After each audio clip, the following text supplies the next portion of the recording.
सवालों में है नीतीश का सुशासन। इसी पर चर्चा करेंगे हम। राजनीतिक मेहमान हमारे साथ मौजूद हैं। जेडीयू नेता अभिषेक झा के पास चलते हैं। अभिषेक जी, आप मुझे ये बताइए कि 12 घंटे से ज्यादा हो गए वारदात के, पुलिस के हाथ खाली हैं, पुलिस अफसरों के पास जवाब देने के लिए कुछ है नहीं। आपके पास है कोई जवाब? देखिए, पहले तो कड़े शब्दों में निंदा और ये बहुत जांच का विषय है कि वहाँ सीसीटीवी कैमरा जो लगा हुआ था वो भी काम नहीं कर रहा था। वहाँ गार्ड जो रहता है पहले से वो भी मौजूद था। तो आपने देखा कि वहां पर पटना के जो एसएसपी हैं उपेंद्र शर्मा जी, वो मौका वारदात पे मौजूद थे। एसआईटी का गठन भी किया गया है। सारे आसपास के सीसीटीवी जो कैमरास हैं उनको खंगाला जा रहा है। साथ साथ वहां जितने भी मोबाइल काम कर रहे थे उन पर जांच की जा रही है।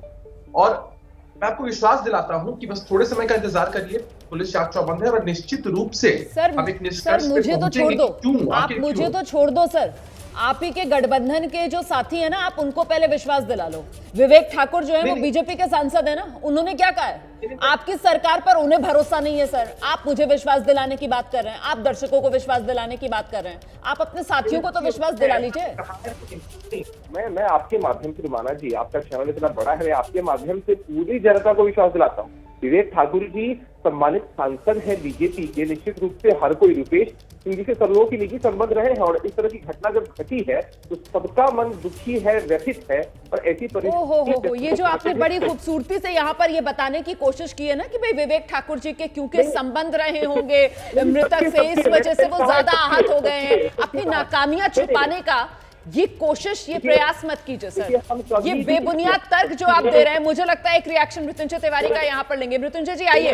मैं आपको बता रहा हूँ साफ साफ कि सरकार इसके लिए प्रतिबद्ध है भाई। हम निश्चित रूप से चलिए सर मैं तो देखिए दिल्ली में बैठी हुई हूँ, लेकिन मृत्युंजय तिवारी से पूछ लेते हैं ना, उन्हें भरोसा हो रहा है क्या?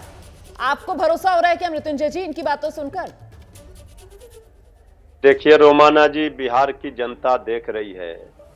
जो सवाल आप खड़े कर रहे हैं, हम इस पर राजनीति करना हमारी आदत नहीं है, हमारी पार्टी की। हम लाशों पर राजनीति नहीं करते। सर जरा सा आपको रोक रही हूँ, दोबारा आपके पास आ जाऊंगी। निधि का रुख करेंगे। निधि, उनके व्यवहार से किसी को तनाव में नहीं होता था, वो किसी को परेशानी में नहीं डालते थे। जी जी जी जी बताएं। जी जी निधि बताइए, आप बात कर रही हैं उनसे, किस तरीके के जवाब हैं उनके पास, क्योंकि सत्ता में तो वही है। जी बिल्कुल, जी बिल्कुल विधायक है ये नितिन नवीन, और यहाँ पर हालांकि ये इनका क्षेत्र नहीं है, लेकिन ये मिलने आए हैं। यहाँ पर लापरवाही की बड़ी घटना है सर। शासन की भी गलती है, प्रशासन की भी गलती है, मानते हैं आप? देखिए, ये जो घटना घटी है ये किस प्रकार से व्यक्तिगत कुछ न कुछ उनसे तनाव रहा है इस प्रकार के, क्योंकि उनका किसी भी प्रकार का कोई रिकॉर्ड नहीं है। क्योंकि रुपेश जी सब लोग से जुड़े हुए थे और कहीं भी उनके साथ किसी भी व्यक्ति का कोई जमीनी है कुछ भी, तो जब तक घटना के कारण की पता नहीं चलेगा तब तक आप ये नहीं कह सकते कि क्या किसकी लापरवाही क्या रही। कारण कोई भी हो, क्या अपराधी आकर के अंधाधुंध फायरिंग कर देंगे? हम तो वही बोल रहे हैं, घटना दुखद है, निंदनीय है, नहीं होनी चाहिए। लेकिन हमारी सरकार की शुरू से रहा है कि अगर घटनाएं घटी हैं तो हमारी सरकारों ने कार्रवाई किया है और प्रशासन ने पूरी मुस्तैदी से उसको पकड़ने का काम किया। सरकार घटना घटने का इंतजार करती है। जिम्मेदारी तय होगी किसी की, कभी भी कहीं किसी की जिम्मेदारी तय होगी। ये तो कानून व्यवस्था पर बड़ा सवालिया निशान है ना। पौष इलाका, शाम में 7:30 बजे का समय और 6 राउंड गोलियां चल जाती हैं। ठाकुर ने साफ तौर पे कहा है कि एनडीए सरकार इस अपराध को नहीं देख पा रही है, सीबीआई को दे देनी चाहिए अगर 5 दिन के अंदर। क्या आपको लगता है कि 5 दिन के अंदर में नहीं होता है तो सीबीआई को दे देनी चाहिए? मैं इस बात पर इतना कहूँगा कि बिहार प्रशासन सक्षम है, जो भी अपराधी अब तक घटनाएं हुई है उसको उद्भेदन करने में हमेशा सक्षम रही है। और आज भी मुझे उम्मीद है कि अगले 3-4-5 दिनों में निश्चित रूप से इस घटना के कारणों का और जो लोग दोषी हैं वो पकड़े जाएंगे।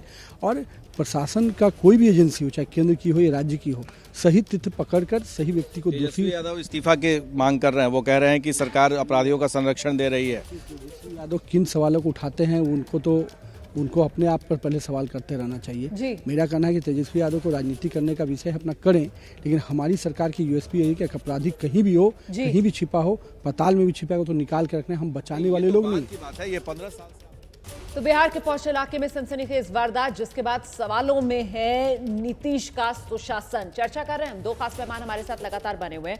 आरजेडी के प्रवक्ता मृत्युंजय तिवारी के पास चलते हैं। मृत्युंजय तिवारी जी, बीजेपी के सांसद विवेक ठाकुर कहते हैं कि साहब अगर 5 दिन में कुछ हल नहीं निकलता है तो सीबीआई को सौंप देनी चाहिए जांच। वहीं अभी नितिन नवीन को हम सुन रहे थे, बीजेपी के विधायक हैं, वो ये कह रहे हैं कि बिहार प्रशासन जो है वो पूरी तरीके से सक्षम है मामले को सुलझाने के लिए। आपको क्या लगता है? देखिए, अब तो रोमाना जी बीजेपी के नेताओं के अंदर ही अंतर विरोध है बातों में। कोई एक बीजेपी के सांसद कह रहे हैं कि सीबीआई को सौंपनी चाहिए, उनको बिहार सरकार, बिहार पुलिस पर भरोसा नहीं है, और बीजेपी के माननीय विधायक कह रहे हैं कि बिहार पुलिस सक्षम है।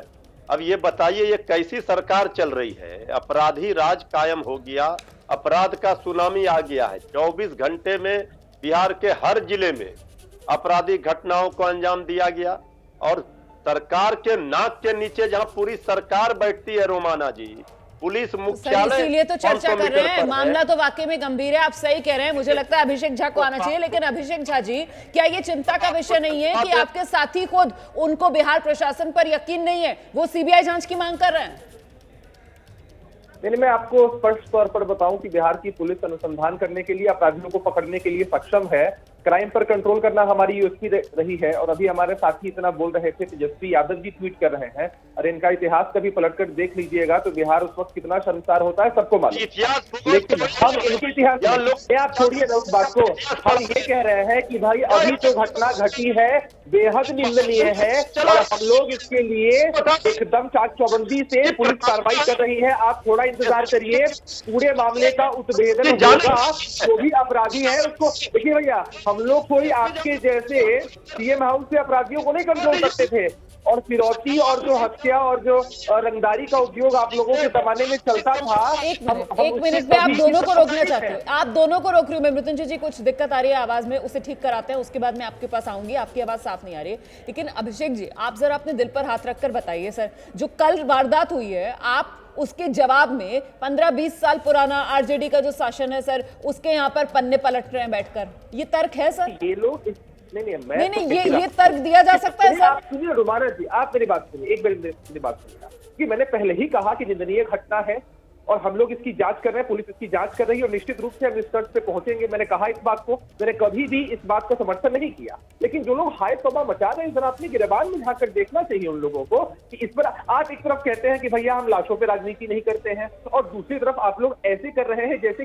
सर, मैं आपकी बात मान लेती अभिषेक जी, मैं मान लेती इस बात को कि ये विपक्ष है, क्योंकि ये सत्ता में नहीं है, ये आपसे चिढ़ते हैं, इसलिए ये आप पर सवाल उठा रहे हैं। लेकिन अभी तो सर आपके साथी बीजेपी, उसकी तरफ से तो देखिए ना कैसे आपको कटघरे में खड़ा किया जा रहा है। विवेक ठाकुर जो है वो आरजेडी के नहीं सर, बीजेपी के सांसद हैं, और उन्हें आप पर भरोसा नहीं है। वो कह रहे हैं कि सीबीआई से जांच करानी चाहिए, इसलिए मैं आपसे सवाल पूछ रही हूं।